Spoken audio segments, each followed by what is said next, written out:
빨리빨리 우리 대비를 할 필요가 있어요. 자, 일단 칠판 먼저 볼게요. 칠판 먼저 보고서 가닥을 좀 잡아봅시다. 쌤 머릿속에 있는 걸 다 복사해서 가져가면 돼, 그냥. 쌤도 책 안 보고 쫙 내가 알고 있는 걸 쭉 알려주면은 여러분들 그걸 그대로 여러분들 머릿속에 복사해서 자기 거화 시켜야 됩니다. 그걸 좀 공부를 하는 사람들끼리는 그걸 내면화 시킨다는 용어를 써요. 배운 것들을 내면화 시켜야 자기 게 되는 거야. 또 어느 학파에서는 이걸 학과 습으로 나누기도 하잖아. 많이 들어봤죠. 그래서 내면화든 습이든 어쨌든 잘 배워야 그게 빨리 가능하기 때문에 잘 배워보도록 할게요. 쌤이 지금부터 그려주는 그림을 기억할 텐데 자기장이라는 개념과 자기력선이라는 개념을 이거로 잡을 거야. 우리 알고 있는 자석입니다. 자석의 오른쪽을 N극으로 잡아보자. N극으로 잡아보고 왼쪽을 S극으로 잡아볼게요. 이 자석은 어떻게 만드냐면 광물전, 땅속에 묻혀있는 광물 중에 자철석이라는 광물이 있어요. 자철석을 캐내가지고 걔를 가지고 이렇게 뭉쳐놓으면 자석이 됩니다. 자철석, 그래서 철석 달라붙어요.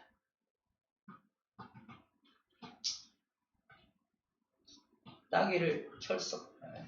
아무튼 열심히 하자. 철석 달라붙는 자석은 그렇게 만들어요. 광물 자원 갖다 만드는데 어쨌든 한번 만들어 놓은 자석은 계속해서 자기력이라는 걸 발생을 시킵니다. 그래서 철가루를 끓이면 막 달라붙잖아. 그래서 이 녀석을 무슨 자석이라고 하냐면 영구자석이라고 불러주죠. 아주 영구적으로 자석의 힘을 가지기 때문입니다. 지금부터 기억할 건 뭐냐면 바로 자기력선인데 이 주변에 자기력이 존재하나요? 네, 존재합니다. 왜? 철가루를 뿌리면 달라붙잖아. 그치? 또는 클립을 여기다 두면 퉁 달라붙죠? 자석의 힘이 주변에 자석의 힘이 작용하고 있는 거야. 자석의 힘이 작용하고 있는 공간을 뭐라고 하냐면 자기력이 미쳐있는 공간 자기장이라고 합니다. 장. 이 장자가 마당 장자야. 이 넓은 공간에 뻗어있는 자기력의 힘이 미치는 공간을 자기장 영역이라고 불러주는 겁니다. 자기장. 자기장을 눈에 안 보이잖아. 눈에 안 보이는 자기장을 눈에 보이게끔 지금부터 표현할 건데, 자, N극에서 자기력선이라는 선이 나갑니다. S극으로는 자기력선이 들어와. 눈에 원래 안 보이는 겁니다. 안 보이는 건데 그릴 거예요. N에서 나간 자기력선은 돌아서 S극으로 들어갑니다. N에서 나온 자기력선은 돌아서 S극으로 들어가요. N에서 나온 자기력선은 돌아서 S로 들어가고요. 나온 건 돌아서 들어갑니다. 그래서 나온다 써있죠 여기. 나온다고 써있네요. N극에서 항상 자기력선이 나옵니다. N이 그거 약자야. 나온다의 약자입니다. 어디까지 믿어야 할지 모르겠죠. 아무튼 N에 써놓고 N극에서 항상 자기력선이 나와를 기억해야 돼. S극으로 들어갑니다. 어떻게 들어가? 스르르 들어가요. 그래서 S극으로 스르르 들어가고요. N극에서 나오는 거예요. 이거 꼭 기억해야 됩니다. 눈에 안 보이는 자기력선을 어떻게 그렸냐? 이게 자기력선입니다. 그러니까 이 선 이게 하나하나 자기력선인데 눈에 안 보이는 자기력선을 어떻게 그리냐면 여기다가 나침반을 하나 놔요. 나침반은 N극과 S극으로 이루어져 있잖아. 나침반도 N극이라는 자석이 있고요. S극이라는 자석이 있는 거거든. 그래서 여기에 만약에 N극이 있다. 나가지. N극은 N극을 밀 거 아니야. 그래서 이 방향을 가리킵니다. 그래서 N극에서 나가는 요 자기력선 방향으로 N극이 향하게 돼 있어요. 그래서 여기다가 나침반을 놓으면 N극이 어디를 향하냐면 이쪽 방향으로 N극이 향합니다. 여기다 놓으면요. N극이 오른쪽을 향하겠죠. 그치? 여기다 놓으면요. 왼쪽을 향해요. 그치? 이 자기력선을 따라서 N극이 주르륵 배열됩니다. 나침반 100개를 배치해봐. 그러면 N극을 뚜뚜 따라가면은 이런 자기력선의 모양을 어느 정도 예측할 수 있다는 거예요. 1죠. 이런 자기력선 모양대로 이렇게 쭉 따라가게 됩니다. 그래서 여기다 나침반을 두면요. 왼쪽을 향하게 되겠죠? 시험 문제야. A, B, C 갖다 놓고요. 4방향 표시 준 다음에 A하고 C는 어떤 방향으로 앵글이 가리키냐? 서쪽이죠. B는요. 동쪽이죠. 그치? 얘는요. 약간 애매하죠? 남서쪽이죠. 남서쪽을 가리키게 되는 겁니다. 오케이. 이렇게 찾아주는 문제들 이제 할 수 있으면 되겠어요. 자, 자기력선이 뭔지, 자기장이 뭔지에 대해서 얘기했습니다. 자기장은 자기력선이 뻗어있는 공간을 말하고요. 자기력선은 자기력이 미치는 어떤 그런 걸, 눈에 안 보이는 걸 선으로 표현한 걸, 자기력을 선으로 표현했다. 자기력선이라고 불러줍니다. 철가루를 쫙 뿌려보자. 어디에 많이 달라붙는지 알아요? 자, 그림을 그려볼까? 여기, 요 공간과, 요 공간, 여기 A 공간과 B 공간 중에 어디가 더 힘이 센 줄 알아요? 자석은? B가 더 힘이 셉니다. 철가루 뿌리면 양극에 막 달라붙는 거 혹시 이미지가 있어요? 옛날에 실험했던 거 또는 사진에서 철가루 뿌리면은 양극에 겁나 달라붙어요. 막 달라붙어. 양극에 굉장히 많이 달라붙는 이유가 그려져 있습니다. 찾아봐. 하나, 둘, 셋, 넷, 5개의 선이 지나가죠. 여기는. 여기 몇 개 지나가? 2개밖에 안 지나가죠. 그래서 자기력선의 개수. 다시 말해서 자기력선의 밀도가 뭐에 비례한다? 자기력이라는 힘에 비례합니다. 자기력선의 밀도라는 건 단위 부피당 또는 단위 공간당 개수를 의미해요. 그래서 같은 부피로 잘랐을 때 몇 개가 지나가냐가 중요하다는 거죠. 2개, 5개라면 정확하게 2대 5의 힘의 비율을 보입니다. 신기하죠? 2대 5는 2대 5의 비율을 보이게 돼요. 이 자기력선의 밀도를 다른 말로 자속 밀도라고도 부릅니다. 즉 자기력선을 다른 말로 뭐라고도 한다는 거야? 자속이라고도 한다는 거야. 다시 말해서 이 자기력선은 뭐다? 자속이라고도 부릅니다. 자속. 용어가 되게 다양해서 어려움을 겪는 친구들도 있어요. 자속 밀도는 또 뭐죠? 이러면 안 돼요. 자기력선의 밀도를 자속 밀도라고 합니다. 자, 자기력선의 밀도가 큰 곳이 자기력이 셀 거고요. 당연히 자기장도 세겠죠. 자기장은 일반적으로 기호로 B라고 표현을 하고요. 자기력은 F라고 표현을 합니다. 자기력선의 밀도는 파이라고 표현을 많이 해요. 파이가 크다라고 표현을 많이 합니다. 이제 기호가 서서히 나오기 시작할 겁니다. 자, 이런 것들이 자기장이 뭔지, 자기력선이 뭔지에 대해서 먼저 간단하게 자, 연구 자석으로 정리를 좀 해봤습니다. 우리 책에서는 자기력선, 자기장 여기 왼쪽 곁까지 2번째에 나와 있죠. 오케이, 2번째 봅시다. 자, 전류에 의한 자기장.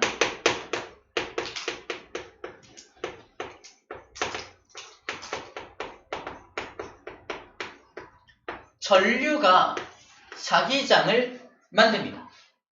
다시 말해서 얘가 자기장이잖아. 자석만 자기장을 만드는 줄 알았더니 모두 자기장을 만든다.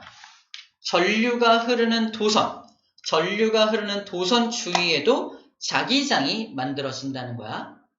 지금부터 자기장이 어떤 방향으로 생기냐, 또 그 도선이 어떤 방향으로 힘을 받느냐, 어떤 방향을 찾을 때 우린 무조건 오른손만 쓸 겁니다. 지금 당장 왼손을 잘라버리세요. 자, 양손 펴봐. 양손 펴서 왼손을 집어넣어요. 이거 절대 쓰지 않습니다. 이 작업을 왜 하냐면 나중에 시험 볼 때 이건가? 이러고 있어. 안 돼. 왼손 절대 쓰지 않을 겁니다. 시험 볼 때 무조건 오른손만 쓰게 해줄게요. 그래서 왼손 오른손 헷갈릴 일을 먼저 원천 봉쇄할 겁니다. 원천 봉쇄해서 왼손 자체는 쓰지 않을 거야. 오른손만 가지고 방향을 찾을 겁니다. 자, 전류에 의한 자기장. 첫 번째 전류는 뭐냐? 직선 전류입니다. 직선 전류라는 게 뭐냐면 직선 도선을 의미해요. 직선 도선. 자, 널빤지를 하나 준비를 하고요. 자, 도선은 일반적으로 구리선으로 만들어요. 원래 빨간색인데 피복이 입혀져 있다 치고요. 파란색으로 그려볼게요. 이렇게 여기 구멍을 뽕 뚫어가지고 도선을 널빤지를 뽕 뚫어가지고 이렇게 한 거예요. 잘 그렸죠? 3D 입체 모양입니다. 자, 전류가 아래에서 위로 흐른다고 합시다. 자, 전류는 기호로 intensity I라고 표현합니다. 전류가 흐른다면, 자, 오른손 펴볼게요. 우리 이렇게 펴면은, 이렇게 펴야 돼. 90도로. 엄지의 방향과 내 손가락의 방향이 서로 90도를 이루게 핀 다음에, 자, 이거는 몇 가닥의 손가락이야? 한 가닥. 얘는 몇 가닥? 네 가닥이죠? 얘 몇 가닥이야? 한 가닥이죠? 저희 한 가닥을 맞춰줍니다. 전류 방향대로 이렇게 맞춰주는 거야. 맞춰주고 나머지 네 손가락을 자연스럽게 돌려주면 돼요. 자연스럽게 이렇게 돌려주면 됩니다. 이제 오른손 법칙이야. 돌려주면 되니까 그림을 그리면 이렇게 뒤로 들어가서 앞으로 나오는 자기장이 형성이 됩니다. 이렇게. 그럼 이건 시계 방향이라고 해야 돼? 반시계 방향이라고 해야 돼? 위에서 봤을 때 반시계 방향으로 자기장이 형성이 되는 겁니다. 반시계 방향. 안쪽은 좀 촘촘해요. 안쪽은 촘촘하고요. 밖으로 갈수록 좀 널찍널찍하게 이렇게 퍼져 나가게 됩니다. 자기장의 세기는 어디가 세겠어? 안쪽이 더 세겠지. 왜? 얘 때문에 자기력선의 밀도가 안쪽이 더 크니까. 그래서 안쪽이 자기장이 세고 멀어질수록 자기장의 세기는 약해지겠네요. 방향은 오른손으로 찾으면 되고요. 두 번째로 자기장의 세기 B라고 표현할게요. 자기장의 세기는 뭐에 비례한다? 전류의 세기에 비례합니다. 전류가 세면 셀수록 자기장도 더 세게 생기겠지. 그리고 뭐에는 반비례한다? 거리. 이 중심으로부터 거리가 멀어지면 멀어질수록 자기장은 약해지기 때문에 거리가 멀어지면 R이 커지면 힘은 약해지니까 서로 반비례 관계를 갖고 있는 거예요. 그래서 자기장의 세기는 이렇게 정리가 됩니다. 정리됩니다. 자기장의 세기. 이 직선 전류에서 자기장의 방향과 자기장의 세기를 하는 방법이에요. 전류가 위에서 아래로 흐른다면 이렇게 되겠죠? 이렇게 돼서 위에서 아래니까 1로 들어가서 1로 나오니까 시계 방향의 자기장이 형성이 될 겁니다. 자, 오른손을 이용할 거예요.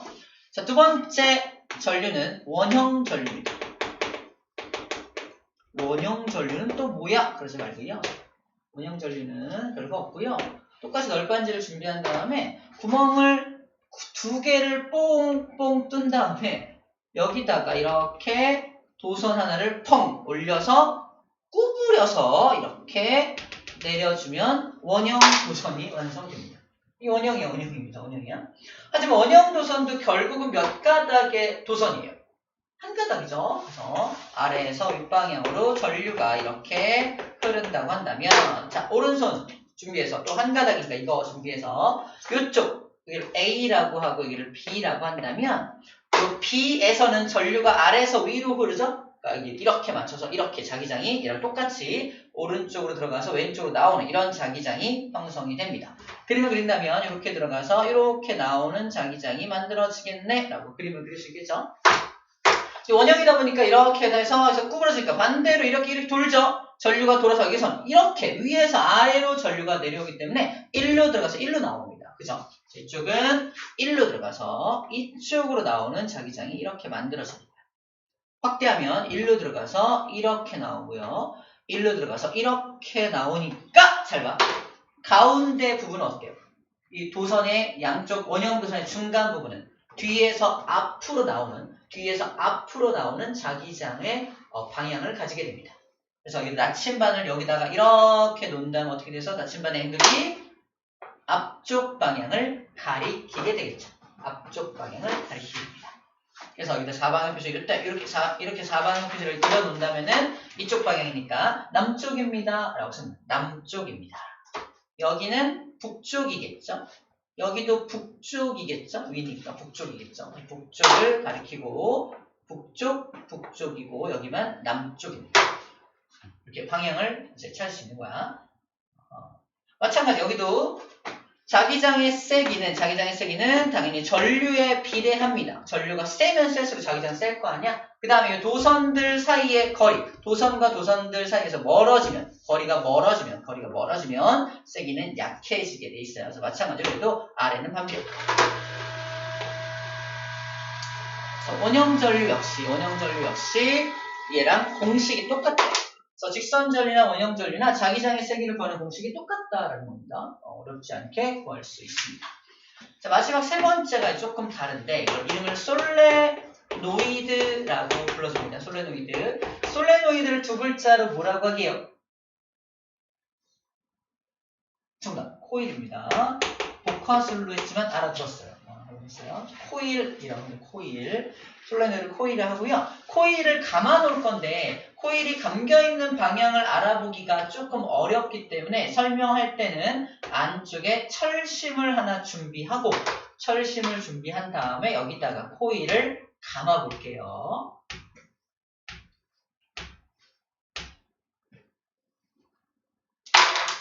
감겨있는 방향이 보이죠? 자, 전류가 이렇게 흐른다면 전류가 들어가서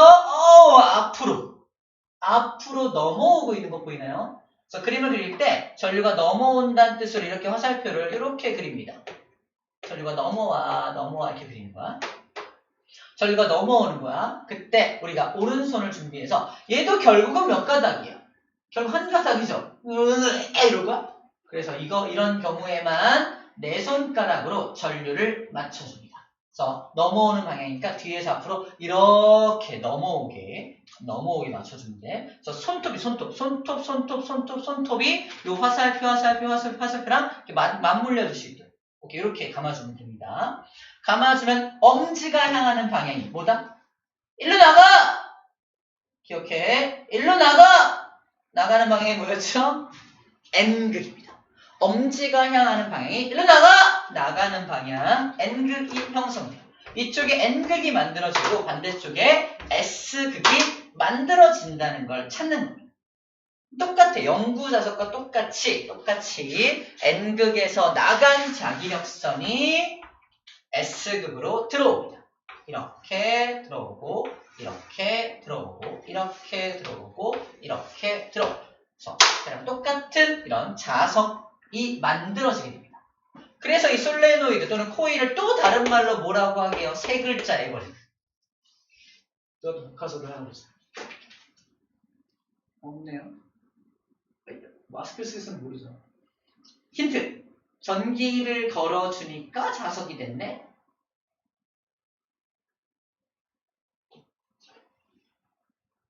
말도 안 되는 힌트. 고속도로를 타면 이런 음성 메시지가 나와요.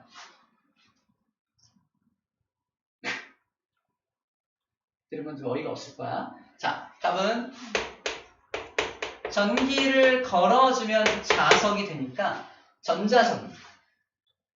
고속도로는 뭘까요? 그거야. 전자석 안전벨트. 이제 이해한 거야? 아무튼 전좌석이죠, 그거는. 아무튼 전자석이라 불러요. 전기를 걸었을 때만 자석의 힘을 발휘하게 됩니다. 전자석. 초딩 때 막 이런 거 만드는 실험 같은 거 해본 사람도 있을 거야, 그죠? 막 종이 감아놓고 막 필라멘트라나 막 감아서 전자석 만들고 막 그랬던 게 바로 이겁니다. 근데 N극 방향과 S극 방향을 찾는 거 오른손으로 찾고 있죠? 얘는 자기장의 세기가 좀 달라요. 자기장의 세기가 물론 전류에는 비례합니다. 전류를 세게 걸면 더 많은 자기장이 생길 거 아니야? 근데 두 번째로 얘는 거리가 당연히 거리가 관련되어 있겠지만 자석 자체가 이거 도선 한 가닥이 아니니까 거리를 구하지 않고요. 이 코일을 잘 들어. 코일을 몇 번 감았냐? 얘는 한 번, 두 번, 세 번, 네 번, 다섯, 6번 감았잖아. 60번 감아봐. 감은 수가 훨씬 더 많으면 자기장의 세기도 훨씬 세집니다. 그래서 감은 수를 n이라고 해요. 넘버. 그래서 n과 i에 모두 비례하기 때문에 in 또는 ni에 비례한다라고 사용을 하게 됩니다. 이건 코일 감수야. 코일 감은수. 코일 감은수에 비례하게 됩니다. 코일을 촘촘하게 많이 감을수록 더 힘이 세져요. 자, 이것까지만 딱 배우면 시험 문제에서 틀립니다. 뭘 틀려오냐면요. 이렇게 생긴 거에다가 딱 절반이야. 절반 크기인데 여기다가도 코일을 하나, 둘, 셋, 넷, 5번 감았어. 6번 감자. 6번 감았고요. 여기도 하나, 둘, 셋, 넷, 6번 감았어요. 똑같이 6번 감았잖아. 전류 색이 똑같아요. 둘은 자기장의 색이 똑같을까? 왠지 뭔가 달라 보이죠? 누가 더 촘촘해요? 얘가 더 촘촘하죠. 면적이 좁으니까. 그래서 이 가문수는 가문수인데 그냥 가문수가 아니야. n. 그냥 가문수가 아니라 단위 면적당 가문수입니다. 그래서 코일 가문수가 아니라 면적당. 단위 면적당 가문수를 n이라고 표현하는 거야. 단위 면적당 가문수입니다. 그냥 n이 아니야. 그래서 여기 책에 나와 있어요. 단위 길이당 코일 가문수를 n이라고 표현하고 있습니다. 그냥 가문수가 아니라는 거.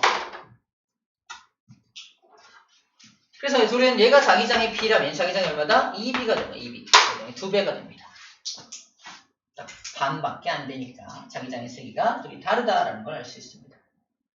이런 것도 이제 찾을 수 있습니다. 자, 다 했어요. 다 했고 책에 나와 있는 예제 문제 하나를 좀 볼게요. 예제 문제는 이렇게.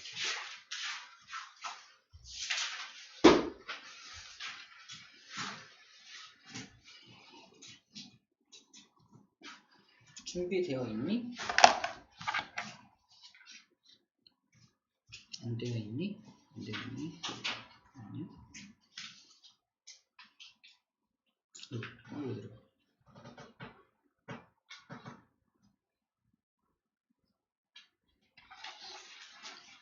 우리 198쪽에 맨 아래에 있는 예제를 풀어줄 거예요. 198쪽 맨 아래에 있는 거.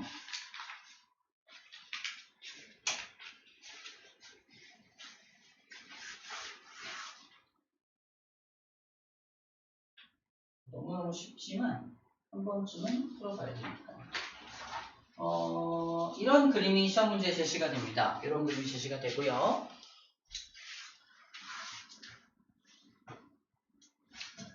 자, 두 도선을 줍니다. 두 도선을 주고요. 여기도 I1의 전류가 흐르고 있고 I2의 전류가 흐르는데 전류 방향이 둘이 같대요. 전류 방향이 똑같아. 그때 A라는 점, R과 R만큼 떨어진 A라는 점과 또 R 떨어진 B라는 점과 또 여기서부터 R 떨어진 C라는 점을 준 다음에 A점과 B점과 C점의 자기장의 세기를 비교하는 문제입니다. 자기장의 세기를 비교하는 문제예요. 자, 그러면 문제에서 제시를 합니다. 한 도선에서 시험에서 줄 거야. 퀘스천에서 가로를 줄 겁니다. 한 도선에서 거리가 R만큼 떨어진 곳의 자기장을 B라고 하자. 거리가 R만큼 떨어진 곳의 자기장을 B라고 하자. 전류는 지금 똑같은 전류가 흐른다고 설정이 되어 있습니다. 자, 그렇다면 이제 문제를 풀 때 이렇게 푸는 거예요. 봐봐. A라는 점은 첫 번째 도선, I1이죠. 첫 번째 전류라고 할게요. 첫 번째 전류에 의해서 R만큼 떨어져 있는데 얘가 이렇게 돼서 이렇게 되니까 A점은 이 왼쪽 도선에 의해서는 들어가는 자기장이 형성됩니다. 이번에 입체가 아니라 ED야? 2D. 평면이기 때문에 미안해. 유학을 오래 갔다 와서 우리나라 말이 좀 익숙하지 않아서 그래요. 이해해줘요. ED야. 2D야. 평면이야. 자, 평면이기 때문에 여기 도선 이렇게 있다면은 전류가 이렇게 흐르니까 이렇게 뚫고 들어가서 일로 나올 거 아니야. 보여요? 이 뚫고 들어가는 걸 어떻게 표현하고 있어? X라고 표현하고 있는 겁니다. 이건 어떻게 만든 거냐면 화살이 이렇게 날아갈 때 뒤에서 보면은 화살의 깃털 쪽이 보일 거 아니야? 뒤에서 보면은 깃털 쪽이 보이니까 깃털 모양에 해당하는 X자 모양으로 보인다 보면 되고요. 뚫고 올라오는 걸 본다면 여기서 보는 거니까 화살 촉이 보이겠죠? 촉. 동그랗게 이렇게 요딴 식으로 표현합니다. 뚫고 올라온다는 표현이고요. 얘는 뚫고 내려간다는 표현이에요. 평면일 때 힘냅시다. 지금 눈이 감기고 있어요. 그래서 왼쪽 도선에 의해서는 뚫고 내려가고요. 오른쪽 도선에 의해서는 뚫고 내려갔다 일로 올라오잖아. 그치? 올라옵니다. 그래서 요 A라는 점은 왼쪽 도선에 의해서는 뚫고 내려가. 얼마만큼? 거리 R만큼 떨어졌으니까 B만큼의 자기장의 힘을. 맞죠? 뚫고 내려가는 걸 플러스라고 해볼게요. 얘는 I2에 의해서는 뚫고 올라오잖아. 똑같은 자기장 P인데 마이너스 B가 되니까 둘은 완벽하게 상쇄가 되어서 A점에서의 자기장의 세기는 0이 됩니다. A점에서의 자기장의 세기는 0입니다. 자, 이제 B를 볼게요. B. A점에서는 자기장의 세기가 합성 자기장의 세기가 0이 될 거다라고 알 수 있습니다. 합성 자기장의 세기는 0이다. 쓸게요. 자, B라는 부분은 예로부터 거리가 무려 3R만큼 떨어져 있고요. I2로부터는 R만큼 떨어져 있다는 게 포인트입니다. 3R만큼 떨어져 있어. 자, I1에 의해서 B는요.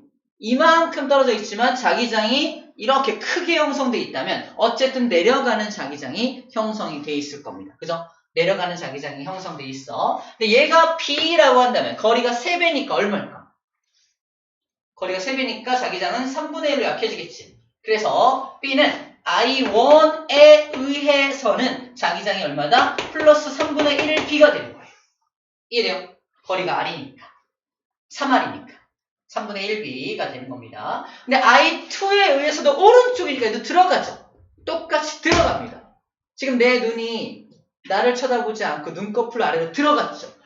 얘도 들어가요. 자꾸 들어가요. 졸려! 들어가면 안 돼. 똑같이 들어갔는데 얘는 거리가 R이니까 내려가는 자기장 B가 형성이 되겠네요. 다시 말해서 I2에 의해서도 자기장이 들어가는데 B만큼이 형성이 됩니다. B만큼.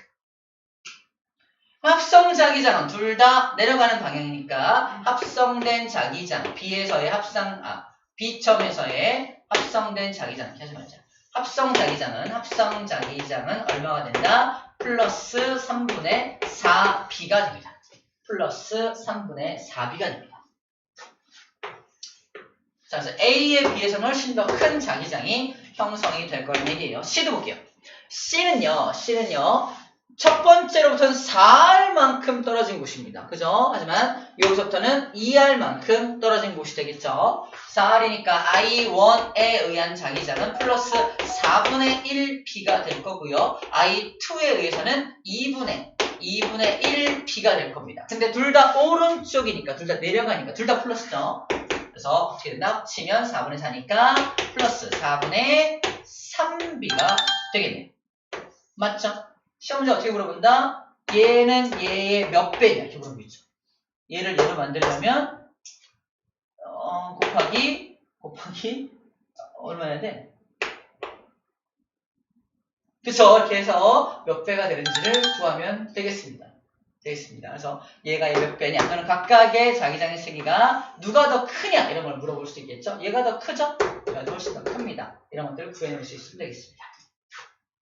세기가 이렇게 나와 있어요. 그리고 똑같이 잘 풀어냈습니다. 이렇게 풀어내는 거고, 이건 아주 기본적인 형태이고요. 이 기본적인 형태에서 응용된 것들이 이제 앞으로 여러분들 풀어야 될 문제로 나오게 될 겁니다. 자, 여기까지 하게 되면은 전류에 의한 자기장을 다 정리를 한 것 같아요. 넘겨볼까요?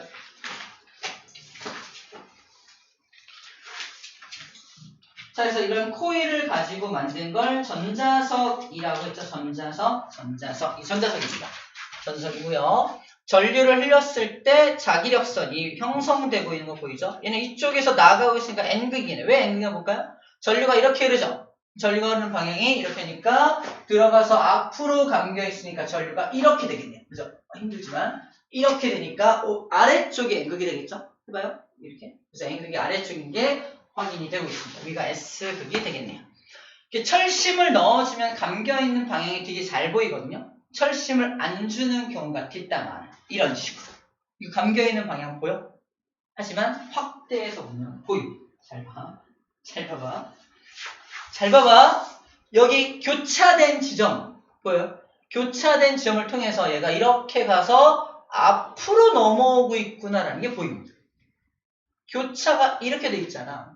넘어와서 뒤로 들어가니까 교차 이렇게 되겠지. 그치? 그래서 이렇게, 뒤에서 앞으로 감겨있는 모양이구나를 철심이 없더라도, 종이가 없더라도 이렇게 찾아낼 수 있어요.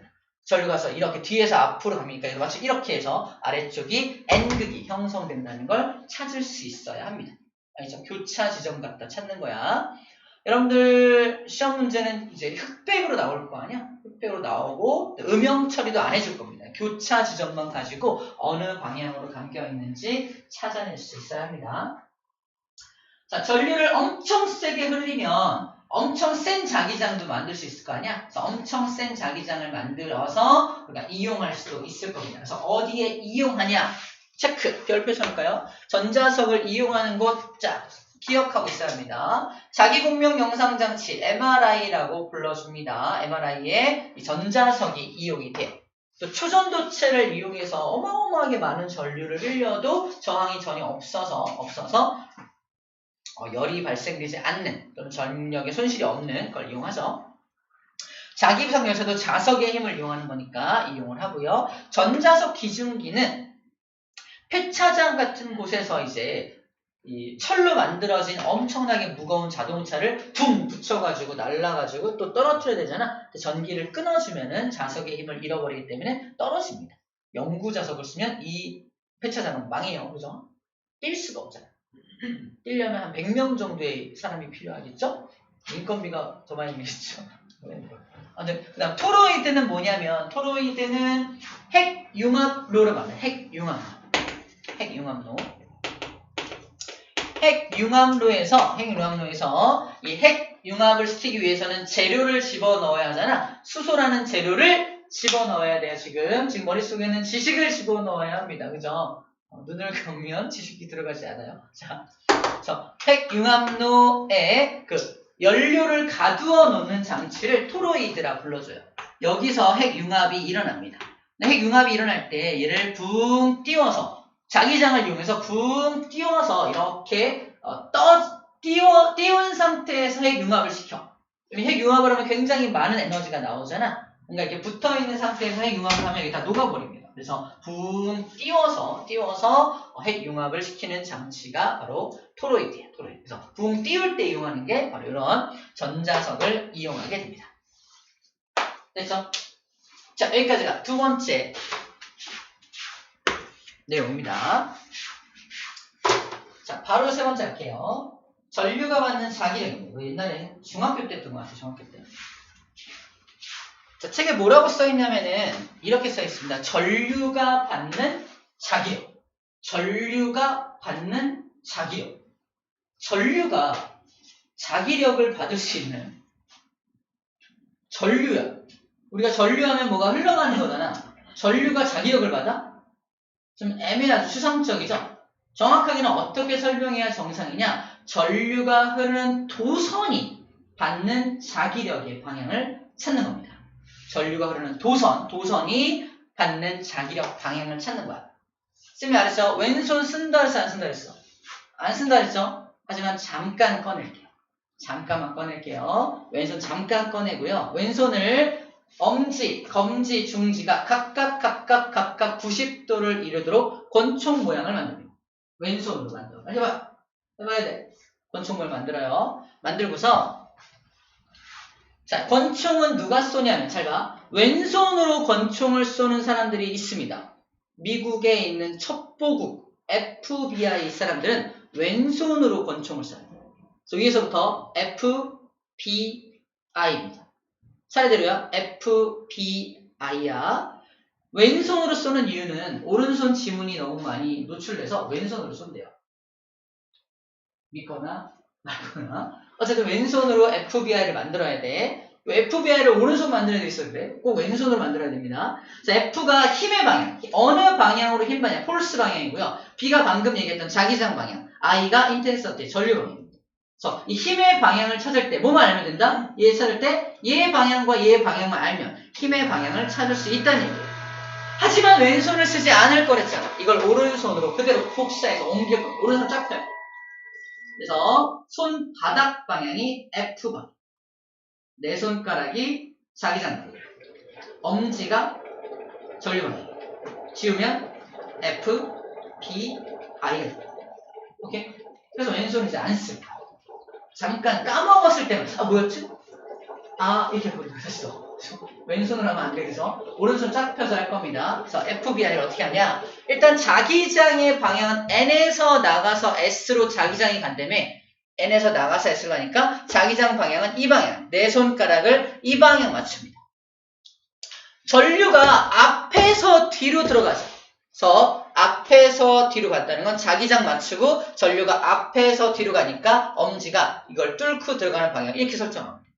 뭐야? 어느 방향으로 손바닥이 향해요? 윗방향으로 손바닥 향하잖아. 그래서 위로 힘을 받고 있다고 써져 있는 겁니다. 그래서 이 도선은 위로 붕 떠요.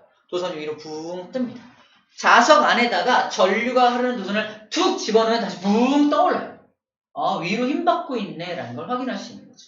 자, 이거 어느 방향으로 힘 받으실 할 때 FBI 오른손을 이용해서 찾아주게 됩니다. 저기 써놓을게요. F B I FBI로 찾게 됩니다. FBI로 자기력의 방향을 찾게 됩니다.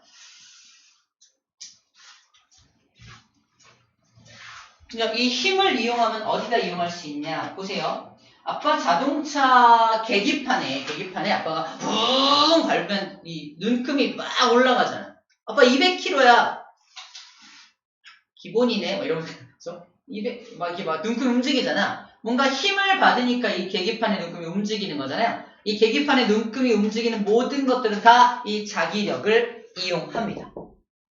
그럼 계기판의 눈금뿐만 아니라 또 어디? 전류계, 전압계 등등 우리가 알고 있는 이렇게 눈금 움직이는 거 있죠? 모든 것들은 다 이 힘을 이용하는 겁니다.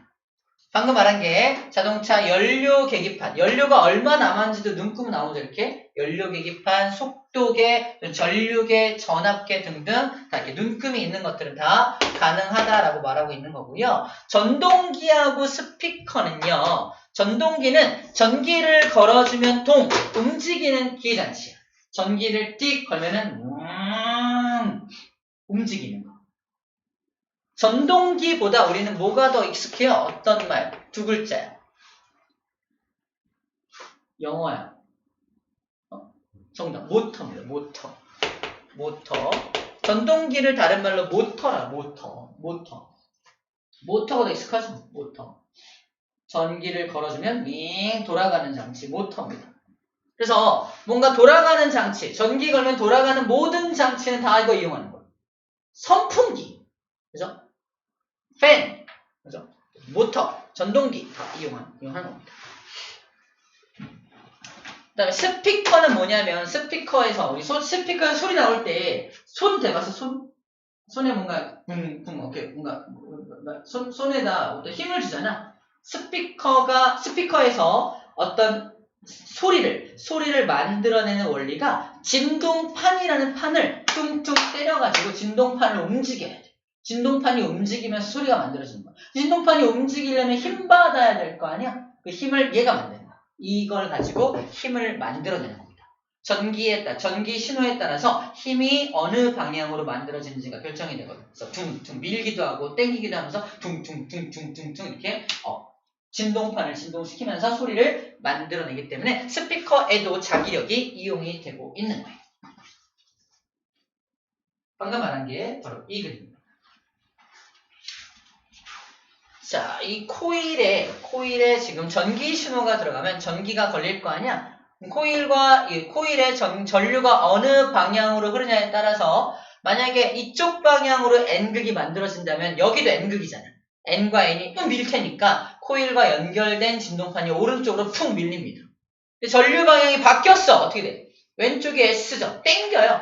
밀기도 하고 땡기기도 하면서 진동판을 퉁퉁퉁퉁 이렇게 움직이게 하는 게 스피커의 원리라는 겁니다. 전기 신호가 바뀌면은 이것도 힘의 방향이 바뀌겠죠. 자, 그 다음에 전동기가 조금 아까 말했던 모터입니다. 모터. 자, 제일 먼저 분석할 때 뭐부터 분석하냐면 어디가 플러스인가요?부터 분석해야 돼. 긴 쪽이 플러스야. 긴 쪽이 플러스입니다. 이 건전지의 긴 쪽이 플러스예요. 뭔가 마이너스는 뭔가 뺏어 먹었으니까 마이너스니까 짧아진 거야. 자, 마이너스는 짧은 쪽이 마이너스입니다. 쌤아, 옛날에 뭐 때문에 틀렸냐면 이거 괜히 그려주면 또 헷갈릴까? 예, 아니 그렇게 하지 말자.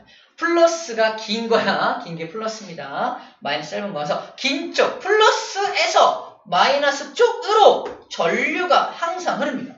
전류 방향은 플러스에서 마이너스로 전류가 흘러요. 그러므로 따라가봐. 쭉 따라가면은 전류가 여기는 이 방향으로 전류가 흐른다라고 써져 있는 거야. 따라가면은 쭉 돌아오니까 여기는 이 방향으로 전류가 흐르는 겁니다. 그래서 이 자기장 속에 자석 속에 자기장 속에 전류가 흐르는 도선을 집어넣으면 이 도선이 뭐해? 힘을 받을 거 아니야? 시험 문제입니다. 딱 주고서 야 이거 어느 방향으로 회전하게? 시계 방향이게 반시계 방향이게? 물어보겠죠. 해볼게요. 먼저 오른쪽 이때는 어떻게 하면 편하냐면 여기 네 귀퉁이를 A, B, C, D라고 써놓고 나서 여기는 D에서 C 방향으로 전류 흐르고 여기는 A에서 B 방향으로 전류가 흐르죠. 먼저 CD부터 볼게요. 아래에서 위. 이 그림대로 하면 앞에서 뒤로 전류가 흘러 들어가는 겁니다. 자기장 맞춰볼게요. 오른손 힘 받는 방향이야. N이 이쪽에 있으니까 일로 와야겠네요. 이쪽으로 자기장 먼저 꽂아. 그다음에 전류는 앞에서 뒤로 들어간다며. 그죠? 힘은 아래로 받네요. 그래서 힘의 방향, 파란색이야. 힘의 방향이 아래쪽으로 힘 받습니다라고 써져 있는 거예요. 해봐야 돼. 그 다음에 A하고 B는 전류가 어떻게 흘러요? 뒤에서 앞으로 전류가 흘러나오잖아. 자기장 먼저 꽂아. 그 다음에 전류가 뒤에서 앞으로 나오니까 위로 힘을, 이 전류 방향이 엄지니까 윗방향으로 힘 받는 겁니다. 그럼 A, B는 위로 힘 받고 CD는 아래로 힘 받으니까 붕 시계 방향으로 회전하게 되겠네요. 그쵸? 시계 방향으로 회전하게 됩니다. 시계 방향으로 붕 회전하는 순간 잠깐 전기가 끊겨요. 이 정류자와 브러쉬가 잠깐 전기를 끊어지게 하는 장치야. 그 다음에 다시 이렇게 세팅됐을 때 다시 전류가 또 흐릅니다. 다시 또 같은 방향 힘 붕 받겠죠. 그래서 계속 같은 방향으로 힘을 받아서 시계 방향으로 웅 돌게 만드는 장치입니다. 중간에 전기가 잠깐 끊기지 않으면 생각해봐. CD가 현재는 아래 방향 힘 받고 있는데 CD가 아래 방향 힘 받고 있는데 한 바퀴 돌아서 이 부분으로 왔더니 어떻게 돼요? 한 바퀴 돌아서 이 부분 왔더니 전류 방향이 바뀌지 않는다면 여기도 아래로 힘 받을 거 아니야. 봐봐. CD는 뒤에서 C 방향으로 전류가 흐르고 있어. 흐르고 있는데 한 바퀴 돌았는데도 전류 방향이 안 바뀌면요. 또 아래로 힘 받을 거 아니야. 여기서 아래로 힘 받아서 여기까지 왔는데 아래 힘 받으면 돌아 못 돌아? 못 돌아요. 잠깐 전기가 끊겨서 관성으로 살짝 더 돌아서 다시 전기 연결되면 또 빙 돌아집니다. 그래서 정류자와 브러쉬가 잠깐 전기가 끊어지게 하는 장치가 되는 거예요. 오케이? 이걸 뭐라고 한다? 전기를 걸어주면 돌아간다? 전동기. 두 글자로는 모터의 원리입니다. 모터. 그러면 여기 전기의 방향, 전류의 방향을 바꿔주면요. 얘가 돌아가는 방향도 바뀌겠네요. 모터를 이용해서 자동차, 모터사이클, 자동차 이렇게 막 조이스틱으로 조정할 때 자동차가 앞으로 가기도 하고 뒤로 오기도 하잖아. 앞으로 갈 때 뒤로 올 때 전류 방향만 살짝 바꿔주면 되는 겁니다. 앞뒤로 모터가 반대 방향으로 돌아가니까 뒤로 오게 되는 거지. 자기공명 영상장치는 이겁니다. 전자석을 집어넣어서 굉장히 강한 자기장을 걸어줘요. 약간 생명인데 들어봐. 우리 몸속에는 수소가 많죠. 수소 원자가 많잖아. 수소 원자. 얘의 목표는 수소 원자입니다. 수소 원자야. 우리 몸을 이루고 있는 물도 수소가 들어가 있죠. H2O. 그 다음에 탄수화물, 지방, 단백질 모두 수소가 들어갑니다. 그래서 어떻게 하는 거냐면 이 사람이 어디가 아픈지 모르겠는데 대충 이쯤이 아프대. 여기에 집어넣고서 강한 자기장을 건 다음에 고주파를 쏴요. 강한 자기장 안에서 고주파를 쏘면은 고주파라고 하는 게 들어가면 몸에 작용하면서 몸에 있는 모든 수소 원자, 잘 들어! 수소 원자를 들뜨게 해요. 화학적으로 또는 물리학적으로 들뜨게 한다는 것은 에너지를 공급받아서 그 다음 껍질로 올라가는 겁니다. 들떠있는 녀석들은 안정해요? 불안정해요? 불안정하죠? 다시 원래로 툭 내려옵니다. 내려올 때 뭘 방출해요? 에너지를 방출하잖아. 그 방출하는 에너지를 다 수집해. 전부 수집합니다. 몸 전체에서 들떴던 수소가 내려가면서 방출되는 모든 에너지를 다 수집해. 수소가 에너지 값이 정해져 있는 거 알아요? 항상 다 정해진 값을 내보내야 되는데 아픈 부분은 아픈 세포는 어때요? 아픈 세포 부분은 이걸 잘 못해. 아픈 세포는 그래서 좀 다른 에너지를 내보냅니다. 더 많이 내보내거나 적게 내보내요. 거기를 찾아내는 거예요. 세포 단위로, 원자 단위로, 그죠? 원자 단위로 찾아내는 거니까 얼마나 정확하겠냐, 그죠? 그래서 그렇게 찾아내는 게 MRI의 원리라고 이제 생각하면 돼요. 정확하게 몰라도 그렇게 그런 걸 이용한대라는 정도만 상식적으로 알고 있으면 될 것 같습니다. 그래서 MRI 한번 찍을 때 얼마 드는지 알아요? 사진 한번 찍겠습니다. 나오세요. 그죠? 한 100만 원. 1회 촬영 100만 원. 보험이 안 되는 걸 알고 있어요. 보험 적용이 안 돼요. 바뀐다고 하지만 아직은 안 되는 걸 있습니다. 어쨌거나 그래서 강한 자기장이 필요하다. 힘도 필요하다. 저기 이용되느냐. 자기부상 열차도 당연히 전자석을 이용해서 붕 띄워서 가는 거니까 여기도 당연히 필요하겠네. 충분히 알 수 있는 부분입니다. 자, 우리 개념하기 문제 풀어볼게요.